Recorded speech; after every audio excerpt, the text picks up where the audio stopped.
Hello friends, Assalamu alaikum. I'm Ranila guys here from YouTube channel Applied Chemistry. दोस्तों आज का हमारा topic है Graham's law of diffusion and इफिजन।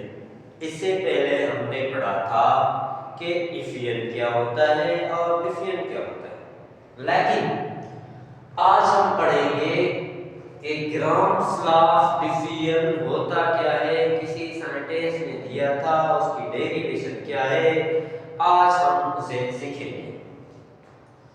तो चलो स्टार्ट करते हैं।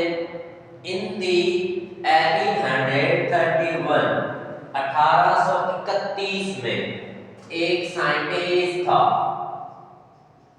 जिसका नाम क्या था, थॉमस ग्राम। थॉमस ग्राम एक साइंटिस्ट था, introduce a quantitative relationship between rate of effusion and rate of diffusion। उसने क्वांटिटेटिव रिलेशन बताया रेट ऑफ इफिजन के बारे में, रेट ऑफ डिफ्यूजन के बारे में, जो कि हम पिछले लेक्चर में उसको एक्सप्लेन कर चुके हैं। And rate of the diffusion or effusion and their density by maintaining the temperature and pressure constant। इसने 1831 में ये ला दिया था, लेकिन 17 साल के बाद 1848 में इसने फर्दर उसका क्वांटिटेटिव रिलेशन बताया by maintaining the temperature and pressure constant। उसने क्या किया, टेम्परेचर और प्रेशर को कांस्टेंट किया। तो उसकी स्टेटमेंट जो है ये हमें बता रही है, at the constant temperature and pressure rate of effusion or diffusion of gas is inversely proportional to the square root of density and molar mass। इसने बताया कि R is the rate of diffusion, R effusion, R बराबर है हमारा rate of diffusion और effusion of gas, and D है हमारा density of gas. D किसके बराबर है, डेंसिटी ऑफ गैस के बराबर है। तो rate of diffusion is inversely proportional to the square root of density of the gases at the constant temperature and pressure. Rate of जो डिफ्यूजन और effusion of gases होता है वो इनवर्सली प्रोपोर्शनल होता है square root of the density of gases at the maintaining constant temperature and pressure. Rate of diffusion हमारा inversely proportional है density से by maintaining temperature and pressure constant. इसी equation को हम प्रोपोर्शनलिटी को क्या करेंगे, रिमूव करेंगे, तो ये इक्वेशन बनेगी हमारी R is equals to K upon under root D, where K is the constant for proportionality। ये हमारा K इधर क्या है, कांस्टेंट है। फर्दर हम आगे चलते हैं। If we consider two gases and 1 and 2, हमारी 2 गैसेस हैं, उसके बीच में हम क्या कर रहे हैं, कंपैरिजन कर रहे हैं।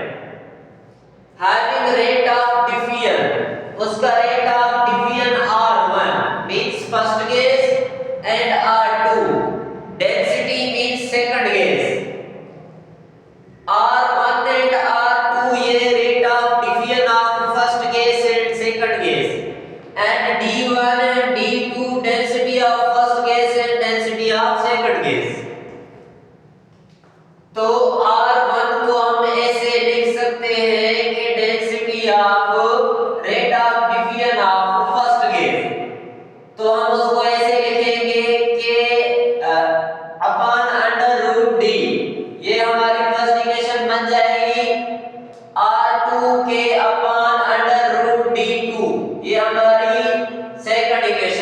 जाएगी।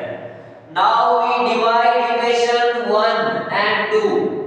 हम क्या करेंगे, इस दोनों इक्वेशन को हम क्या करेंगे, डिवाइड करेंगे। The density of given gas is directly proportional to the molecular mass।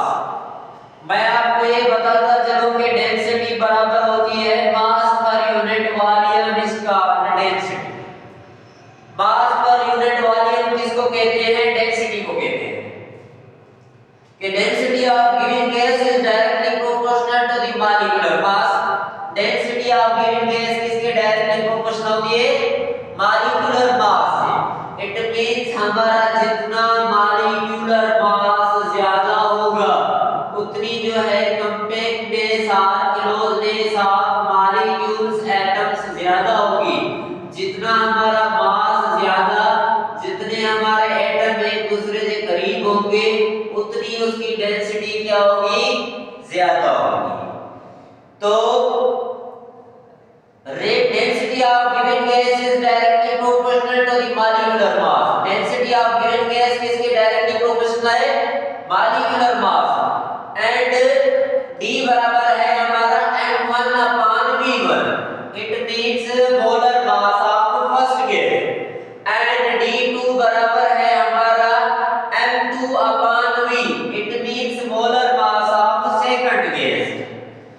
now we can write this equation R1 upon R2 M2 upon M1।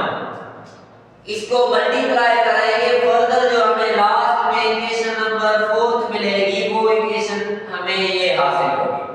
It means इधर ये हमारा क्लियर हो रहा है कि eight the maintaining the temperature pressure constant we can determine the rate of diffusion of the gases। हम temperature और pressure को कांस्टेंट करके ये इक्वेशन का इस्तेमाल करके हम डेंसिटी ऑफ गैसेस क्या कर सकते हैं, फाइंड कर सकते हैं। ग्राम्स ऑफ डिफ्यूजन, ये था आज का हमारा टॉपिक। उम्मीद है